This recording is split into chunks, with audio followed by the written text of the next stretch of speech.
Je m'appelle Xavier Cariou et je voudrais m'adresser aux gens qui ont des acouphènes. Pour leur dire que ça n'est pas une fatalité et qu'il y a des solutions. Comme vous le savez, puisque vous êtes en train de regarder une vidéo sur la chaîne tinnitometer.com ou Tinnitometer sur YouTube, il existe des sons qui arrivent à masquer les acouphènes. Donc beaucoup d'entre vous me posent plein de questions, à savoir pourquoi de temps en temps ils n'arrivent pas à entendre les sons, pourquoi ils ont ces acouphènes.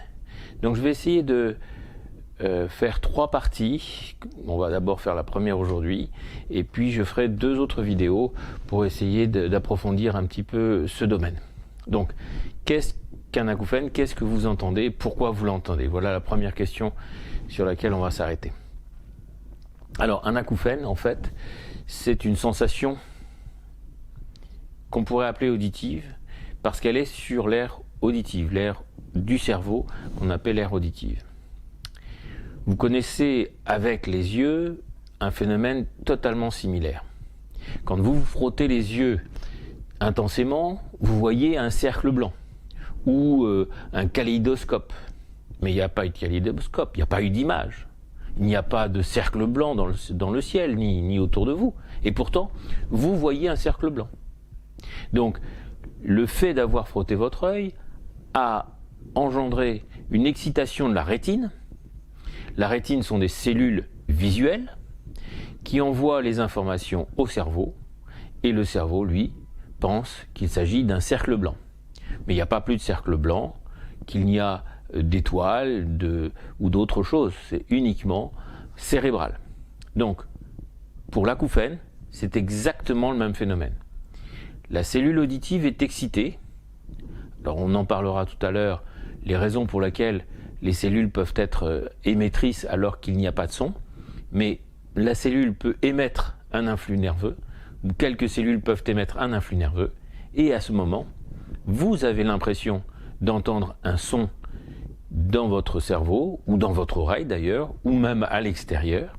Mais en réalité, c'est tout simplement parce que cet influx nerveux a atterri dans une partie de votre aire visuelle et que, de ce fait, vous avez eu l'impression d'entendre un bruit ou vous avez l'impression d'entendre un bruit. Le problème de l'acouphène, c'est que plus on l'écoute, plus on l'entend. Mais en fait, c'est le même problème pour une conversation. C'est-à-dire que quand vous voulez vous fixer sur une conversation qui vous intéresse, même s'il y a du bruit autour de vous, même s'il y a du vacarme, vous entendrez la conversation, vous fixerez dessus et vous serez passionné, à l'impression que tout le reste du monde peut s'écrouler et que vous n'entendrez que la personne qui parle. Pour l'acouphène, c'est exactement le même principe.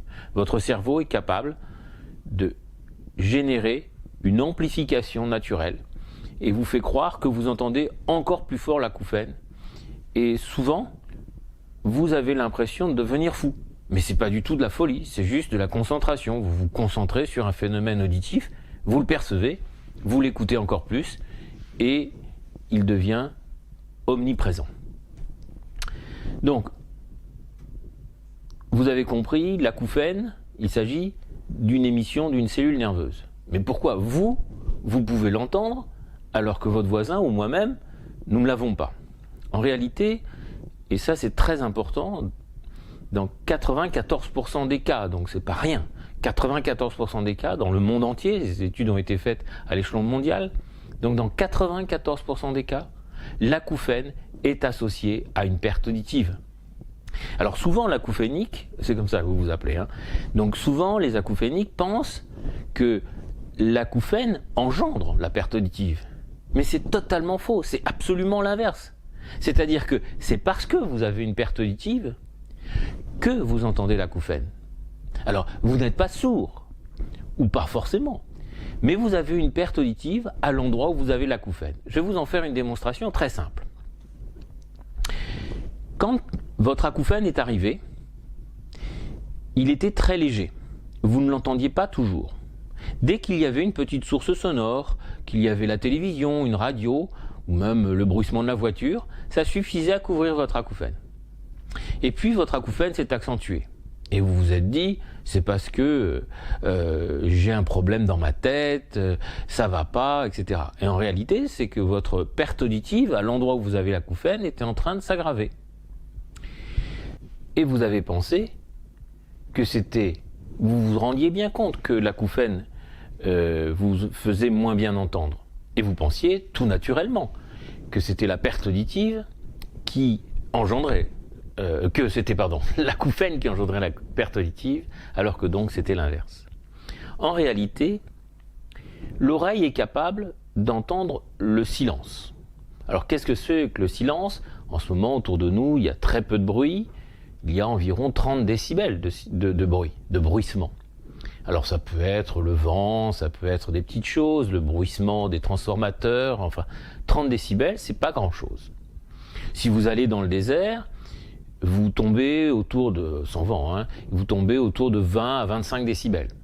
À ce moment-là, vous entendez vos paupières, vous entendez le bruissement de vos paupières, votre cœur battre. Eh bien, donc, le plus fin des silences permet de masquer naturellement les acouphènes. Et malheureusement, comme vous n'entendez plus le silence, c'est d'ailleurs votre plainte première, vous dites « je n'entends plus le silence, il y a toujours un bruit ». Eh bien oui, comme vous n'entendez plus le vrai silence, là où vous avez votre perte auditive, pas forcément importante, mais là où vous avez votre perte auditive, eh bien apparaît l'acouphène. Et l'acouphène peut être très faible en réalité, il peut être de 6 décibels, 8 décibels, il est rarement au-dessus. Mais comme vous avez une perte auditive à l'endroit où vous avez l'acouphène, vous n'entendez plus le silence qui est capable de masquer. Il vous faut entendre la télé, puis ensuite il vous faut entendre encore plus fort. Et parfois même, vous entendez votre acouphène alors qu'il y a plein de bruit. Parce que le bruit que vous entendez, vous l'entendez avec les cellules auditives qui restent valides, et donc vous percevez plein de choses, mais à l'endroit où vous avez l'acouphène, eh bien peut-être qu'il y a une grosse perte auditive. Et si vous avez une grosse perte auditive, alors, même dans un bruit époustouflant de 100 décibels, vous êtes capable d'entendre encore votre acouphène. Et vous vous dites, il n'y a rien à faire. Et beaucoup de gens pensent que c'est irrémédiable, l'acouphène c'est pour toujours, qu'il va falloir vivre avec. Eh bien ça, c'est pas tout à fait vrai. Parce que si vous avez une perte auditive, le plus simple, c'est de vous refaire entendre à l'endroit où vous avez cette perte auditive. Et aujourd'hui, les appareils auditifs sont capables de cela. Un appareil auditif moderne est précis à 1/4 d'octave. Alors c'est quoi une octave? C'est très simple, c'est quand on va d'un do à un autre do. Alors en général, les graves, les médiums, les aigus, à chaque fois on a des octaves différentes. Mais do, ré, mi, fa, sol, la, si, do, voilà une octave. Donc imaginez les appareils auditifs, do, ré, mi, fa, sol, la, si, do. Donc vous voyez, là-dedans, il y a 4 canaux pour un appareil auditif. Donc je vais pouvoir, par exemple, si votre acouphène est sur une note très haute, très aiguë, eh bien aller centrer la correction et corriger votre audition. Ainsi, vous entendrez à nouveau le silence, le vrai silence. Et votre acouphène, comme par miracle, va s'estomper, voire même disparaître dans le bruit du silence que vous réentendez à nouveau. Voilà, j'espère que ça va vous donner du courage pour comprendre que ça n'est absolument pas irrémédiable. Et je vais vous donner des solutions, comment faire pour trouver les correctifs à apporter. Voilà. Je ne m'adresse pas aux audioprothésistes, je m'adresse aux gens qui ont des acouphènes. Donc la deuxième petite vidéo que je vais faire va concerner l'utilisation dans un premier temps des bruissements que j'ai mis sur internet, donc avec tinnitus sur YouTube ou tinnitusmeter.com qui est l'application où vous trouverez tous les petits bruits qui sont capables de vous masquer l'oreille, l'acouphène, pardon. À bientôt, j'espère que ça vous a intéressé.